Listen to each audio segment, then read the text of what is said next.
नमस्कार दोस्तों, स्वागत है आपका हमारे चैनल @डुग्गू कोचिंग सेंटर में। आज मैं आपको बता रहा हूँ जो कि स्टार्ट कर रहा हूँ मैथ्स का चैप्टर फर्स्ट रहेगा, क्लास 10th का रहेगा, जो कि नया सेशन जो स्टार्ट हो रहा है हमारा को बता रहा है। याद रखना, 1 बाय 1 करके पूरा चैप्टर बताएंगे आपको, ठीक है।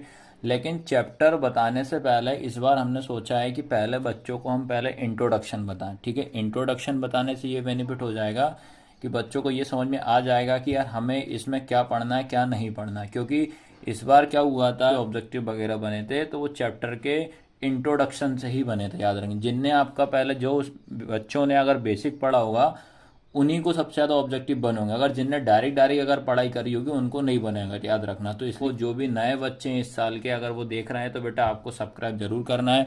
और हर एक चैप्टर का पहले हम इंट्रोडक्शन बताएंगे, इंट्रोडक्शन के बाद ही हम आपको आगे बताएंगे कि चैप्टर में क्या क्या पढ़ना है, क्या सिलेबस है, क्या नहीं है। याद रखना, ठीक है। तो सबसे पहले चैप्टर फर्स्ट में आपको ये पढ़ना पड़ेगा कि वास्तविक संख्याएं। क्या पढ़ना पड़ेगा बेटा? वास्तविक संख्याएं। वास्तविक संख्या को क्या बोलते हैं? Real number. मैं हिंदी इंग्लिश दोनों कंबाइन में आपको बताऊंगा, ठीक है। सबसे पहले आपको ये पता होना चाहिए कि वास्तविक संख्याएं होती क्या है, रियल नंबर क्या होता है, ठीक है। तो आपको पता है जो रियल नंबर जो होता है वो आपके दो नंबर से मिलकर बना होता है। पहला परिमेय संख्या और अपरिमेय संख्या। किस किस से मिलकर बना होता है? रैशनल नंबर और इरेशनल नंबर से मिलकर ये बना होता है। इसको अपन क्या बोलते हैं? वास्तविक संख्याएं या रियल नंबर बोलते हैं। याद रखना, क्या क्या दिमाग में रखना? रैशनल नंबर और इरेशनल नंबर, इन दोनों से जो मिलकर बना होता है उसे अपन क्या बोलते हैं? रियल नंबर बोलते हैं। याद रखना, वास्तविक संख्याएं वे संख्याएं होती हैं जो परिमेय संख्या और अपरिमेय संख्या से मिलकर बनी होती। अब आपको दिमाग में ये चल रहा होगा कि आप वास्तविक संख्या तो बता रहा हो पर आप ये नहीं बता रहा हो कि यार परिमेय संख्या क्या होती है, अपरिमेय संख्या क्या होती है। तो ये भी मैं आपको एक एक चीज क्लियर कराऊंगा, लेकिन आपको इससे पहले आपको क्या क्या संख्याएं पढ़नी पड़ेगी, क्या क्या नंबर्स आपको पढ़ने पड़ेंगे, तो ये मैं आपको बताऊंगा, ठीक है। तो ये आपको ध्यान रखना। तो अभी जो मैंने बताया है आपको, किसमें ये बताया है कि क्या क्या नंबर्स आपको पढ़ना है, ये अब ये बताने वाला हूँ। अब आपको देखो क्या क्या नंबर्स पढ़ने पड़ेंगे। नंबर्स मतलब ये होगा आपका संख्याएं, नंबर्स, ठीक है। ये क्या होंगी? आपकी संख्याएं। और मैं एक सजेशन और दे रहा हूँ बेटा आपको, तो आप भी क्या करो मेरे साथ साथ बेटा, आप लोग भी क्या करो, एक नोट्स बनाते चलो। आपके लिए फाइनल पेपर के हिसाब से बहुत बेनिफिट रहेगा, ठीक है। तो सबसे पहले अपन पढ़ेंगे नंबर 1 पे पढ़ेंगे अपन। सबसे नंबर 1 पे आपको पढ़ना है प्राकृत संख्या। क्या पढ़ना है? प्राकृत संख्या, ठीक है। इसको इंग्लिश में क्या बोलते हैं? नेचुरल नंबर, नेचुरल नंबर, ठीक है। प्राकृत संख्या क्या होती है? आपकी नेचुरल नंबर जिसको बोलते हैं। अब आपको याद रखना पड़ेगी होती क्या, तो मैं आपको बता दे रहा हूं, ये हमेशा 1 से स्टार्ट होती है। प्राकृत संख्या किससे स्टार्ट होती है? 1 से स्टार्ट होती है, जो कि 1 2 3 4। और ये बेटा आपको याद रखना है ये कहाँ तक जाएंगी? इन्फिनिटी तक जाएंगी। कहाँ तक जाएगी ये? अनंत तक। तो आपको क्या याद रखना पड़ेगा कि प्राकृत संख्या को अपन नेचुरल नंबर बोलते हैं, याद रखना इंग्लिश में। जो कि आपको स्टार्टिंग में ये रखना है कि जो प्राकृत संख्या जो होती है वो हमेशा 1 से स्टार्ट होती है। कितने से स्टार्ट होती है? 1 से स्टार्ट होती है। ये आपको दिमाग में रखना है, ठीक है। ये याद रखना है कि 1 से स्टार्ट होती है, कहाँ तक जाती है? अनंत तक। अनंत मतलब होता है इन्फिनिटी, जहां तक भी जितने भी आपके नंबर हो वहां तक ये जाती है। आया सबको समझ में कि नहीं आया? अब बेटा इसके बाद आता है सेकंड नंबर पे आपको पढ़ना पड़ेगा, सेकंड पे पढ़ना पड़ेगा पूर्ण संख्या। क्या पढ़ना पड़ेगा? पूर्ण संख्या, ठीक है। अब आपको मालूम होना चाहिए कि जो पूर्ण संख्या जो होती है इसको अपन क्या बोलते हैं? Whole number. क्या बोलते हैं? Whole number. चलो भैया, प्राकृत संख्या तो समझ में आ गई किससे क्या स्टार्ट होती है। अब आपको याद रखना है जो पूर्ण संख्या जो होती है वो हमेशा 0 से स्टार्ट होती है। 0 से स्टार्ट होगी, यहाँ आएगा 1 2 3, और ये भी कहाँ तक जाएगी बेटा? आपका अनंत तक जाएगी। ये आपको दिमाग में रखना है, याद रहेगा ना कि पूर्ण संख्या जो होती है होल नंबर होता है, जो कि आपका 0 से स्टार्ट होता है। प्राकृत संख्या 1 से स्टार्ट होती है, ये आपको दिमाग में रखना है। अब आते हैं उसके बाद भैया कि अगला नंबर कौन सा है, ठीक है। ये सारे के सारे नोट्स बनाते जाना और लिखते जाना भैया, ठीक है। थर्ड नंबर पे आपको पढ़ना है, थर्ड नंबर पे आपको पढ़ना है पूर्णांक संख्या। क्या पढ़ना है? पूर्णांक संख्या।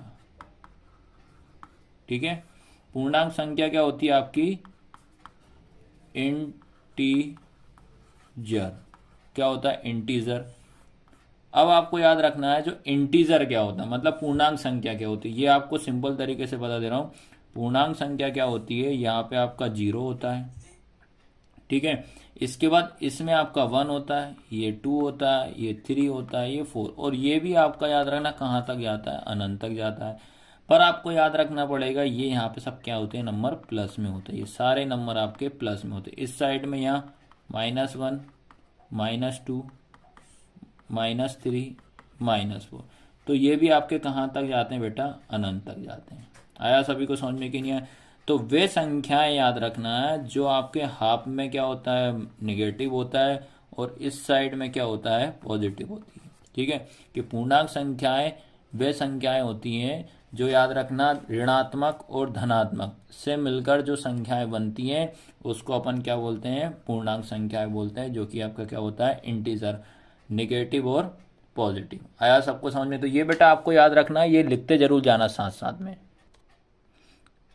इसके बाद अगला नंबर आता है आपका अभाज्य संख्या। अभाज्य संख्या को इंग्लिश में क्या बोलते हैं? Prime number. याद रखना क्या बोलते हैं? Prime number. तो ये भी भाई इंपॉर्टेंट है, और ये इंट्रोडक्शन याद रखना सीबीएसई वाले स्टूडेंट के लिए भी इंपॉर्टेंट रहेगा, क्योंकि उसी के हिसाब से हम इंट्रोडक्शन ला रहा है ताकि सीबीएसई बच्चे भी पढ़ सकते हैं और एमपी बोर्ड वाले बच्चे भी पढ़ सकते हैं इसको। ठीक है, तो आपको मैं बता दे रहा हूँ अभाज्य संख्याएं क्या होती हैं? जिनका अपन एलसीएम लेने पर वो खुद के टेबल से ही जाए बन बार में। याद रखना, ठीक है। तो जैसे मैंने एक नंबर लिया आपका, पहले 2 लिया, जो 2 जो होता है हमेशा जब इनका एलसीएम निकालेंगे, फैक्टर निकालेंगे, वो 2 2 से ही जाएगा, तो 2 बन जा 2 हो जाएगा, एक तो ये हो जाएगी। ठीक है, उसके बाद 3 लेंगे, 3 किससे जाएगा? 3 बन जा 3 से जाएगा। अब आता है उसके बाद 4, तो आपको याद रखना है जो 4 जो होता है पहले किससे जाएगा? 2 से जाएगा, तो 2 2 जा 4, 2 बन जा 2।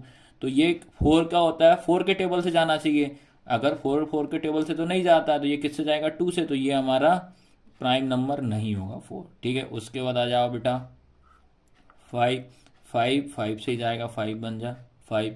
उसके बाद आप ले लो अगला नंबर 6, 6 पहले किससे देंगे? 2 से, 2 3 जा 6, 3 बन जा 3, तो ये भी नहीं जाएगा। ठीक है, तो इससे कुछ समझ में आया कि नहीं आया? तो आपको याद रखना है ऐसा नंबर जिनका एलसीएम लेने पर या फैक्टर निकालने पर वो खुद के टेबल से ही जाते हो, वो हमारे कौन से नंबर कहलाते हैं? प्राइम नंबर कहलाते हैं। जैसे क्या हो जाएगा? पहले 2, उसके बाद 3, उसके बाद क्या हो जाएगा? 5, फिर हो जाएगा 7, 8 भी नहीं होगा, 9 भी नहीं होगा, 10 भी नहीं होगा, फिर क्या होगा? 11, 11 से जाएगा, 12 भी नहीं होगा, उसके बाद कौन सा होगा बेटा? 13, 14, 15 भी नहीं होगा, फिर उसके बाद आपका 17 हो जाएगा, फिर उसके बाद 19 हो जाएगा, 21 भी चला जाएगा, 22 भी चला जाएगा, उसके बाद 23 हो जाएगा, 23 से ही जाएगा, उसके बाद आएगा आपका 29। तो ऐसे कम से कम आपको ये भी कहाँ तक होते हैं? इन्फिनिटी तक होते हैं।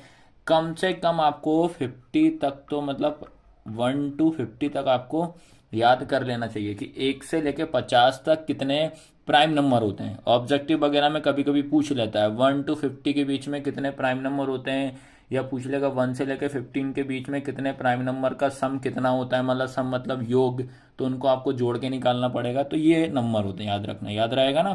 2 3 5 7 11 13 17 19 23 29 डेट डेज कहाँ तक जाएगा आपका? इन्फिनिटी तक जाएगा। आया सबको समझ में कि नहीं आई ये बात? अब आता है बेटा अगला भाज्य संख्या। भाज्य संख्या क्या होती है आपकी? Composite number. क्या होते हैं आपका? Composite number. तो इसका उल्टा याद रखना, अभाज्य संख्या का उल्टा क्या हो जाता है आपका? भाज्य संख्या होती है। अब आपको क्या करना है, इसमें ऐसे नंबर लेना है जो खुद के टेबल में ना जाए, किसी दूसरे के टेबल में जाए। याद रखना, तो 2 तो आपका इसमें चला गया, 3 आ गया, अब इसके बाद 3 के बाद यहाँ क्या आएगा? 4। 4 को देखो भाई, 4 किससे जाएगा आपके पास? 2 से जाएगा, 2 2 जा 4, 2 1 जा 2, 2 से गया। तो इसके बाद अपना जो पहला नंबर कौन सा हो जाएगा बेटा? 4 हो जाएगा। उसके बाद 5 नहीं होगा, 6 हो जाएगा। 6 किससे जाएगा? 2 से, 2 3 जा 6, 3 1 जा 3, ये हो जाएगा, तो अगला नंबर 6 हो जाएगा। 7 नहीं होगा, उसके बाद क्या होगा? 8, 8 किससे जाएगा? पहले 2 से, ये 4, 2 2 जा 2 1 जा 2। उसके बाद 9, 9 किससे जाएगा? 3 से, 3 3 जा 9, 3 1 जा 3। तो ऐसे नंबर समझ गए ना, खुद के टेबल से ना जाए। तो 4 हो जाएगा, 6 हो जाएगा, 7 नहीं होगा, 8 हो जाएगा, 9 होगा, 10 होगा, 11 नहीं होगा, 12 हो जाएगा। 12 के बाद कौन सा होगा बेटा आपके पास? 13 नहीं होगा, 14, 15, 16। तो ये भी कहाँ तक रहेगा आपका? इन्फिनिटी तक। आया सभी को समझ में कि नहीं आया अच्छे से? तो बेटा आपको ये ध्यान रखना है, ये मैंने आपको बता दिए दोनों नंबर कि भैया प्राइम नंबर क्या होता है, कंपोजिट नंबर क्या होता है, ये आपको दिमाग में स्टोर कर लेना है और नोट्स जरूर बनाते जाना। ये चीज़ आपको विशेष तौर पर ध्यान रखना है।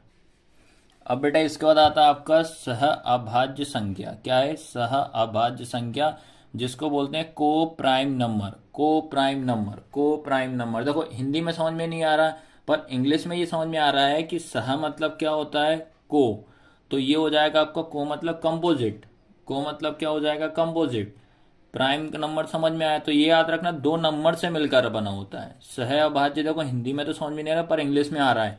को प्राइम मतलब कंपोजिट और प्राइम नंबर। क्या आ रहा है? कंपोजिट और प्राइम नंबर। आया सबको समझ में कि नहीं है? कंपोजिट और प्राइम नंबर। तो ये दो नंबर से मिलकर बना होता है, याद रखना। एक तो आपका एक प्राइम नंबर होना चाहिए, दूसरा कंपोजिट नंबर होना चाहिए, मतलब भाज्य होना चाहिए और अभाज्य होना चाहिए। ये आपको आया समझ में? तो ऐसे नंबर लेने पड़ेंगे आपको।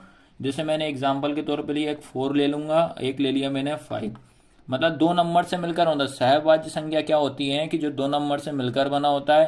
पहला नंबर आपका या कोई सा भी ले सकते हो। ये पहला नंबर अपन इसमें क्या ले लेते हैं? भाज्य ले लेते हैं। ठीक है, भाज्य को अपन हिंदी इंग्लिश में क्या बोलते हैं? कंपोजिट।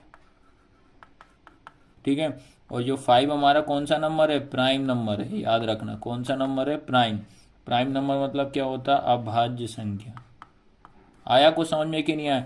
तो ऐसा नंबर या ऐसी संख्याएं जो जिसमें भाज्य और अभाज्य से मिलकर बनी होती है, वो हमारी क्या कहलाती है? सह अभाज्य संख्या, जिसको अपन को प्राइम नंबर कहते हैं। तो एक और एग्जांपल क्या हो जाएगा? 6,7। ये कौन सा नंबर है आपका? भाज्य मतलब कंपोजिट। 7 क्या हो जाएगा? प्राइम। प्राइम मतलब अभाज्य।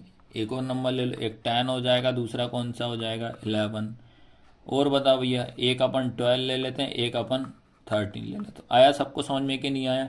तो ये बेसिक मैंने आपको क्लियर करा दिया है कि को प्राइम क्या होता है। को प्राइम मतलब भाज्य और अभाज्य दोनों नंबर से मिलकर बना होता है, वो हमारा सहअभाज्य होता है। ठीक है, अब उसके बाद 7वें नंबर पे आपको कौन सा नंबर पढ़ना है? ये सारे के सारे नंबर्स आपके इंपॉर्टेंट है, याद रखना है। इसलिए आपको नोट डाउन करते चलना है और आपको नोट्स बनाते चलना है, याद रखना, ताकि आपको दिक्कत नहीं है। अगला आता है आपका परिमेय संख्या। क्या आता है? परिमेय संख्या। ठीक है, क्या होता है? परिमेय संख्या। ठीक है, परिमेय संख्या को क्या बोलते हैं अपन? Rational number. याद रखना, रेशनल नंबर। ठीक है, देखो स्टार्टिंग में अब मैंने बताया था आपको कि रियल नंबर क्या होता है। रियल नंबर याद रखना आपको, रैशनल नंबर और इरेशनल नंबर से मिलकर जो नंबर बना होता है वो हमारा क्या होता है? रियल नंबर होता है। ठीक है, तो उस टाइम में मैंने आपको बताया नहीं था कि परिमेय संख्या क्या होती है, क्योंकि वो आपको नंबर्स में आपको पढ़ना है, तो इसलिए मैंने उस टाइम पे आपको नहीं बताया था।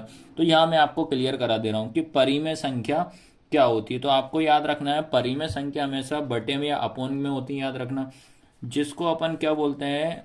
अंश बटे हर बोलते हैं। क्या बोलते हैं? अंश बटे हर। याद रखना, हिंदी में क्या होता है? अंश बटे हर। अगर इंग्लिश की बात करें तो क्या होता है? N upon D, numerator upon denominator. या जब इसके अपन क्वेश्चन वगैरह सॉल्व करेंगे तो अंश और हर, एन और डी, इनको आपको कुछ ना कुछ नंबरिंग करनी पड़ेगी या कुछ ना कुछ नाम देना पड़ेगा। या अपन इसको दे सकते हैं ए अपॉन बी देंगे। कहीं कहीं आपको याद रखना, जब क्वेश्चन सॉल्व करेंगे तो उसको अंश को आप ए मानना पड़ेगा, हर को आपको बी मानना पड़ेगा। ठीक है, कहीं कहीं बेटा आपका रहेगा पी अपॉन क्यू के फॉर्म में भी इसको आप लिख सकते हो, ये याद रखना। ठीक है, अब क्या क्या नंबर जो हो सकते हैं कि रेशनल नंबर है कि नहीं है। ठीक है, और इसमें आपको एक चीज और दिमाग में रखना पड़ेगा, इसमें जो आपका डिनोमिनेटर जो होता है, जो हर जो होता है, इसमें कभी भी जीरो नहीं होना चाहिए। एक कंडीशन आपको ये भी याद रखना पड़ेगा, B not is equal to zero होना चाहिए, Q not is equal to zero होना चाहिए। अब मैं कुछ संख्या दे रहा हूं, आप मुझे बताना कि ये आपकी रेशनल नंबर है कि नहीं, परिमेय संख्या है कि नहीं है। ठीक है, अब ये लिखा मैंने -1/2। मैंने पूछा कि -1/2 ये बताइए कि परिमेय संख्या है कि नहीं है। ठीक है, तो हमेशा याद रखना परिमेय संख्या पॉजिटिव भी हो सकती है और नेगेटिव भी हो सकती है। तो ये आपको याद रखना है, -1/2 जो आपका कौन सा नंबर होगा, रैशनल नंबर होगा, परिमेय संख्या होगा, ठीक है। उसके बाद लिखा अगला नंबर लिखा 3/2 लिख दिया। अब मैंने पूछा कि 3/2 क्या है, रैशनल नंबर एक ही नहीं है, तो आपको बताना पड़ेगा कि हाँ भाई ये रैशनल नंबर है, ये भी आपकी कौन सी होगी, परिमेय संख्या होगी। उसके बाद एक चीज और याद रखना है कि अगर रैशनल नंबर को अगर मैं पलटूंगा, मतलब परिमेय संख्या को अगर मैं पलटूंगा, जैसे 3/2 है तो अब मैंने कर दिया 2/3। अब मैंने इसको पलटने पे या रेसिप्रोकल करने पे आपसे पूछा कि बेटा बताओ कि ये परिमेय संख्या है कि नहीं, तो आप क्या बोलोगे कि परिमेय संख्या को पलटने पर भी ये क्या होगी, परिमेय संख्या ही कहलाएगी। ये चीज आप विशेष तौर पे याद रख लेना।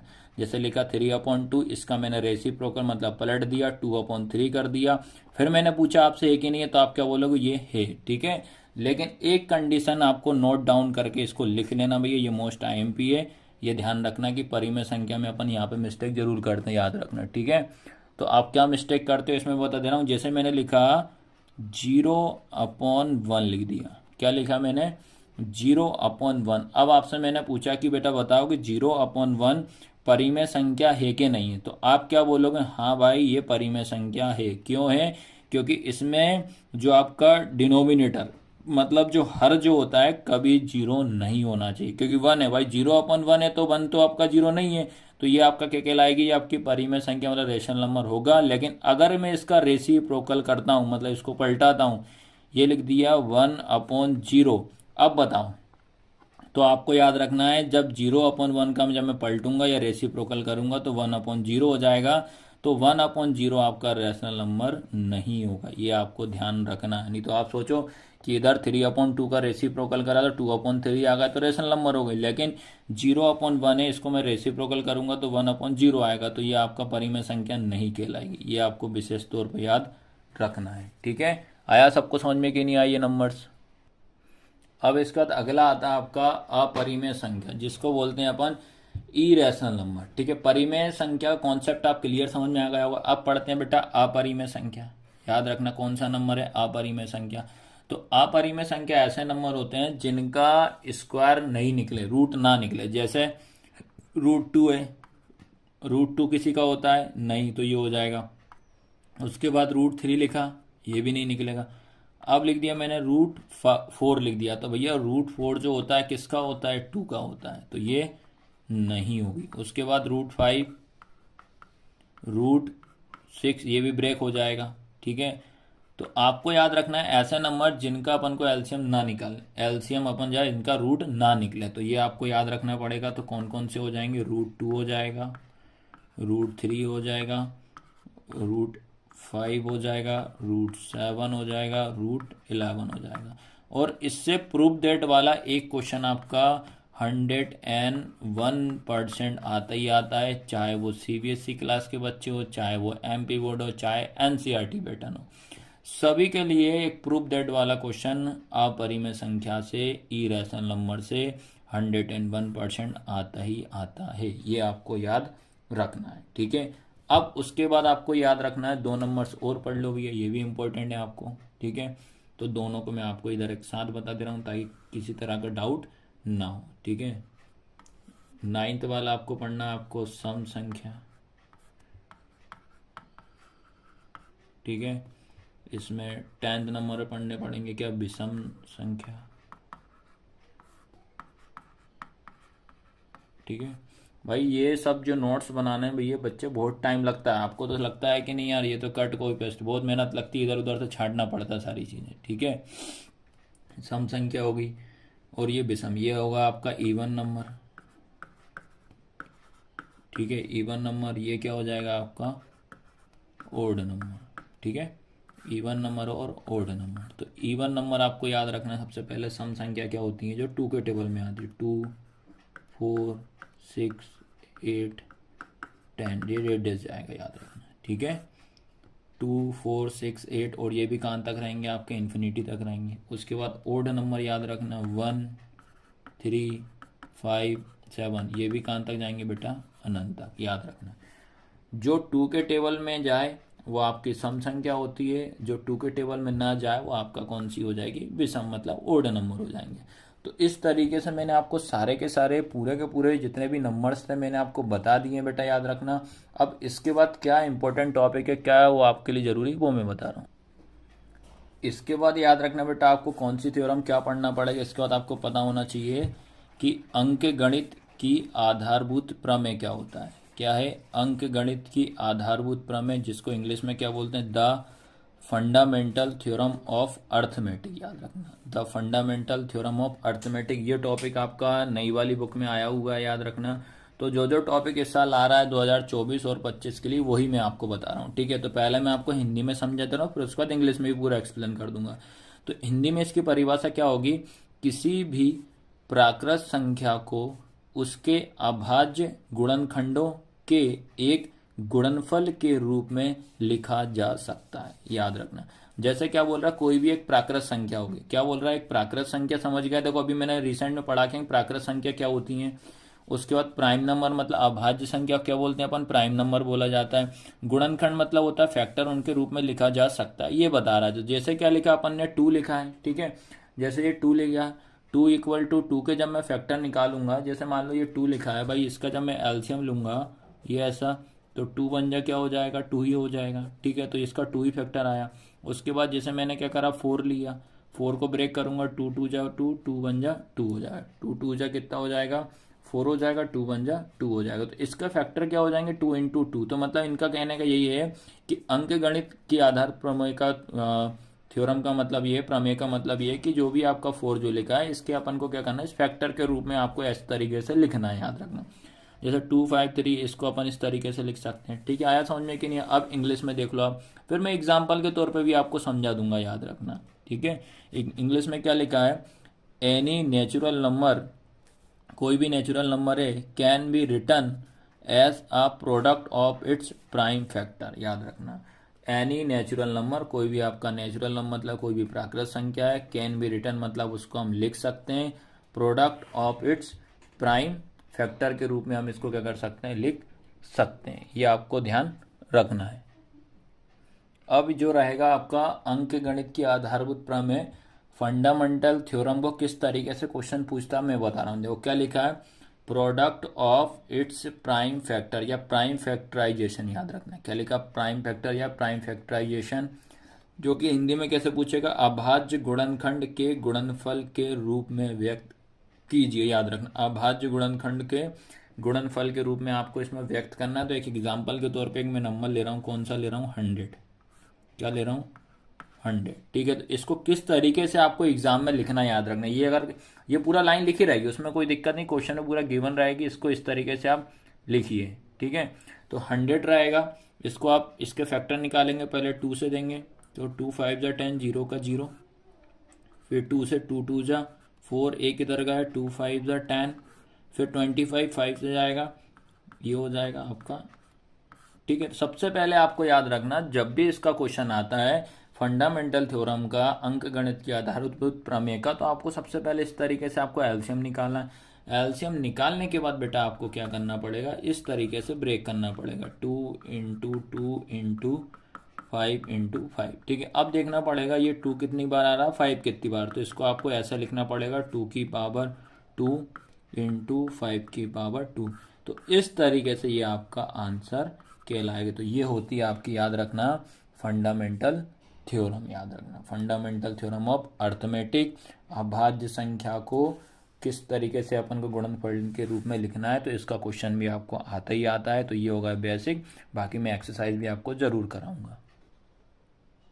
इसके बाद याद रखना है जो कि एक अगला आपको एक प्रमेय या एक मान लीजिए आपको एक थोड़ा सा इंपॉर्टेंट नोट्स बना के लिखना पड़ेगा, क्योंकि ये आपके ऑब्जेक्टिव के हिसाब से बहुत बेनिफिट करेगा, क्योंकि इस साल ऑब्जेक्टिव इस तरीके से पूछे तो उसी तरीके से नए पैटर्न के हिसाब से पूरा तैयार किया है इस बार, ठीक है। तो क्या पढ़ना पड़ेगा आपको, कॉल फ्रेडरिक गोस। कॉल फ्रेडरिक गोस क्या होता है याद रखना, ये आपको पढ़ना पड़ेगा। इसमें आपको ध्यान रखना पड़ेगा, कॉल फ्रेडरिक गोस को प्राह गणितज्ञों का राजकुमार कहा जाता है। याद रखना इनको क्या कहते हैं, गणितज्ञों का राजकुमार कहा जाता है, ठीक है। उसके बाद ये राजकुमार कहा जाता है, उनका नाम सभी समय कालों के 3 महानतम गणितज्ञ में लिया जाता है। ये आपको याद रखना है, ये एक नोट्स बना के लिख लेना, एक बार रीड करना बस, जिनमें आर्किमिडीज और न्यूटन भी सम्मिलित हैं। देखो आर्किमिडीज और न्यूटन के बाद इस तीसरे नंबर पे कॉल फेडरिक गॉस का यूज या इनका नाम आता है, ये आपको याद रखना है। उनका गणित और विज्ञान दोनों में मौलिक योगदान है। गणित और विज्ञान में इनका मोस्ट इम्पोर्टेंट योगदान है। आपको तो मेन इसमें याद ये रखना है, जो कॉल फेडरिक गॉस जो होता है, इनने कब से कब तक किया, याद रखना, ये आपको ध्यान रखना है, कब से कब तक कर रहा है ये आपको दिमाग में रखना है। तो मैं ये लिख बता दे रहा हूँ कि सन में आना याद रखना, 17 ये हो जाएगा 1777 हो जाएगा, से याद रखना है 1855 याद रखना है। 1777 और 1855 के बीच में इनने ये काम किया था, ये आपको दिमाग में रखना है, यही इंपॉर्टेंट है इसमें। तो ठीक है, उसके बाद ये देख लीजिए बेटा, आप इंग्लिश में भी मैंने करा है कि ताकि इंग्लिश मीडियम वाले बच्चे ये ना बोले भैया कि सर आप इंग्लिश में नहीं बता रहे। ठीक है, क्या लिखा, Carl Friedrich Gauss is often referred to as the prince of mathematics, ठीक है, and is considered one of the 3 greatest mathematician of all time along with Archimedes and Newton. He has made fundamental contribution to both mathematician या science, याद है mathematics और science में इनका use करा, बताएगा इनने ये। तो आपको तो बस एक ही चीज याद रखना है, कब से कब तक दिए। इस बार आया हुआ ऑब्जेक्टिव वाला क्वेश्चन है, इस बार मैं पूरा नए पैटर्न के हिसाब से मैं आपको पूरा पढ़ा रहा हूँ। ठीक है, इसके बाद जो अगला टॉपिक आपको पढ़ना है, क्या पढ़ना है, एचसीएफ। ठीक है, इसका क्वेश्चन आता ही आता है फाइनल पेपर में, एमपी बोर्ड हो चाहे सीबीएसई हो। एचसीएफ का पहले तो आपको फुल फॉर्म पता होना चाहिए, हाईएस्ट कॉमन फैक्टर, जिसको हिंदी में क्या बोलते हैं, महत्तम समावर्तक, महत्तम समावर्तक या मासा भी इसको बोला जाता है। तो पहली चीज तो आपको याद रखना, और एक चीज याद रखना है, कभी भी जो एचसीएफ जो रहेगा आपका सिंगल नंबर का कभी भी नहीं देगा, पहली चीज तो याद रखना। कोई भी आपका सिंगल डिजिट का एचसीएफ कभी भी निकालने को नहीं देगा, हमेशा मिनिमम कम से कम आपको 2 डिजिट तो उसमें रहेंगे ही रहेंगे, 2 डिजिट तो आपको क्या रहेंगे उसमें रहेंगे, उनका आपको निकालना पड़ेगा एचसीएफ, ये आपको ध्यान रखना है। ठीक है, अब इसका जो रहेगा मैं एग्जाम्पल के तौर पे समझा दूंगा, क्वेश्चन कैसे पूछेगा। पहले चीज दिमाग में रखना है, एचसीएफ कभी भी सिंगल नंबर का नहीं पूछेगा, हमेशा 2 नंबर आपको देगा ही देगा। तो एग्जाम्पल के तौर पे आपको याद रखना, ये नंबर लिए मैंने 25 और 50, ये 2 नंबर ले लिए। क्या क्या है, 25 और 50। आपसे पूछेगा कि बेटा इसका एचसीएफ निकालो, क्या निकालो, एचसीएफ। तो देखो आपको क्या करना है, जब भी एचसीएफ आएगा तो पहले इन दोनों को अलग अलग ब्रेक करोगे आप, 25 का अलग निकालना है और 50 को आपको अलग ब्रेक करना है। ठीक है, हमेशा याद रखना, कोई भी नंबर हो उसके बैक साइड में 0 और 5 आता है तो वो हमेशा 5 से देंगे, ये चीज़ दिमाग में रख लेना। तो 25 5 से देंगे, 5 5 जा 25, 5 1 जा 5। ठीक है, 0 आ रहा है तो पहले हमेशा याद है 0 5 तो होगा 5 से, लेकिन अपन को याद रखना है तो 0 आ रहा है तो 0 2 कंडीशन में होता है, एक 2 के टेबल में भी एक 5 के टेबल में। लेकिन रूल ये बोलता है कि हमेशा छोटे नंबर का पहले दिया जाता है, तो छोटा नंबर 2 है तो इसको 2 से देंगे, 2 2 जा 4, एक इधर गया, 2 5 जा 10, 5 5 जा 25, 5 1 जा 5। ठीक है, ये पहला काम तो आपको एचसीएफ इस तरीके से करना है। उसके बाद अब आगे की क्या स्टेप है, तो आपको 25 लिखना है, तो क्या करोगे 5 इंटू 5 लिखोगे। उसके बाद 50 में क्या लिखोगे, 2 इंटू 5 इंटू 5, इतना लिखा।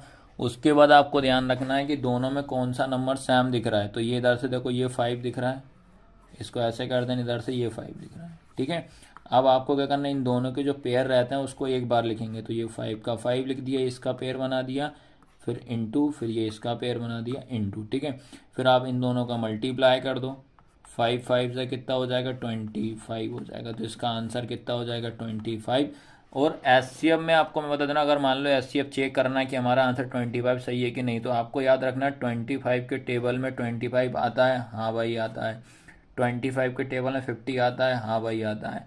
तो आप इस तरीके से टेबल में भी चेक कर सकते हो कि 25 और 50 क्या 25 के टेबल में आते हैं, अगर आते हैं तो समझ जाना आपका आंसर सही है। तो बेटा इस तरीके से इस चैप्टर में आपको क्या निकालने पड़ेंगे, एचसीएफ, जो कि मैंने एक आपको एग्जांपल के तौर पर बताया, वो पूरी एक एक एक्सरसाइज में आपको क्लियर कराऊंगा मैं। अब इसके बाद मैंने आपको एचसीएफ क्लियर करा दिया, एचसीएफ किस तरीके से निकालना। अब निकालना आपको एलसीएम। तो सबसे पहले याद रखना एलसीएम जो है, एलसीएम होता क्या है, एलसीएम को बोलते हैं लोएस्ट कॉमन मल्टीपल। याद रखना लोएस्ट कॉमन मल्टीपल, ठीक है। मैं हिंदी में ही बता दे रहा हूँ, लघुत्तम समावर्तक, ला और सा इसको शॉर्ट में भी आपको बोलते हैं, याद रख। लेकिन याद रखना भैया, एक एक चीज क्लियर करा रहा हूँ, ये नोट्स वगैरह बनाने में भैया बहुत टाइम लगता है आपको, लेकिन कमेंट करने में आपको टाइम नहीं लगता, ठीक है। तो इसमें भी याद रखना आपको 2 नंबर ले रहा हूं मैं इसमें भी। तो देखो जो आपका 25 और 50 लिया था सेम वही नंबर मैं इसमें ले लें ताकि एग्जाम्पल समझ में आ जाए। तो इसमें क्या ले रहा हूं मैं, 25 और 50, तो ये लिखा। अब आपको दिमाग में रख लेना है कि एलसीएम हमेशा 2 नंबर का आता है, वो दोनों नंबर को आपको अलग अलग निकालना है। और एलसीएम की जब भी बात करेंगे तो एलसीएम 2 नंबर का हमेशा साथ में निकाला जाता है, ये आपको दिमाग में रख लेना। तो इनका अपन साथ में निकाल दे रहे हैं, 25 और 50। हमेशा एलसीएम हो चाहे एचसीएफ, तो छोटे नंबर का आपको पहले निकाला जाता है। तो 0 अगर होता है तो हमेशा 2 से जाता है, तो 2 से देंगे सबसे पहले। तो 2 के टेबल में 25 नहीं आता है, तो 25 का 25 हो जाएगा। लेकिन 2 के टेबल में बैक साइड 0, तो 2 से चला जाएगा। 2 2 जा 4 हो जाएगा, एक इधर का 2 5 जा 10 हो जाएगा। उसके बाद 25 तो 5 से देंगे, तो 5 5 जा 25, 5 5 जा 25। फिर उसके बाद देंगे 5 से, 5 बन जा 5, 5 बन जा 5। तो इस तरीके से आपको पहले निकालना। अब बेटा उसके बाद आपको क्या करना है, इनका सबका आपस में मल्टीप्लाई करना है फैक्टर के, 2 इंटू 5 इंटू 5, ठीक है। सबसे पहले क्या करो, ये 2 का 2 लिख दो, इन दोनों का इंटू कर दो, 5 5 जा 25, और ये क्या हो जाएगा 50 हो जाएगा। ये 25 2 जा 50। तो आपको याद रखना है, तो एलसीएम में हमेशा जो आंसर होता है वो हमारा बड़ा आता है, और एचसीएम में हमारा आंसर छोटा आता है, ये आपको ध्यान रखना है। तो इस तरीके से मैंने आपको एलसीएम और एलसीएम दोनों बता दिए हैं। इसके बाद याद रखना जो अगला टॉपिक बता रहा हूं कि ये टॉपिक जो है बेटा 101% आता है, सीबीएसई हो चाहे वो एमपी बोर्ड हो। जितना भी मैं पढ़ा दे रहा हूँ बेटा आप नोट डाउन जरूर करते जाना, बहुत इंपॉर्टेंट है, याद रखना। देखो क्या है, किन्हीं 2 धनात्मक पूर्णांक ए और बी के लिए अगर मान लो कोई भी आपके 2 पॉजिटिव इंटीजर दिए, याद रखना ये लिखा है for any 2 positive integer A and B, तब क्या होगा, तो हमेशा याद रखना जब 2 पॉजिटिव इंटीजर होते हैं तो उसका फॉर्मूला क्या होता है, एचसीएफ ए कॉमा बी इंटू एलसीएम ए कॉमा बी इक्वल में क्या होता है, ए इंटू बी। ये चीज आपको ध्यान रखना, एचसीएफ इंटू एलसीएम बराबर कितना होता है, ए इंटू बी। या ऐसा भी बोल सकते हो कि 2 संख्याओं का गुणनफल बराबर होता है एचसीएफ इंटू एलसीएम। 2 संख्याओं का गुणनफल बराबर एचसीएफ इंटू एलसीएम होता है। प्रोडक्ट ऑफ 2 नंबर इक्वल होता है एचसीएफ इंटू एलसीएम। ये आपको याद रखना है, इसका एक क्वेश्चन हमेशा आता ही आता है। अब जैसे क्वेश्चन कैसे पूछेगा, इसकी मदद से हम क्या कर सकते हैं, 2 धनात्मक मतलब 2 पॉजिटिव नंबर का हम क्या कर सकते हैं, एलसीएम निकाल सकते हैं। पहली चीज ये बेनिफिट पड़ेगा इससे।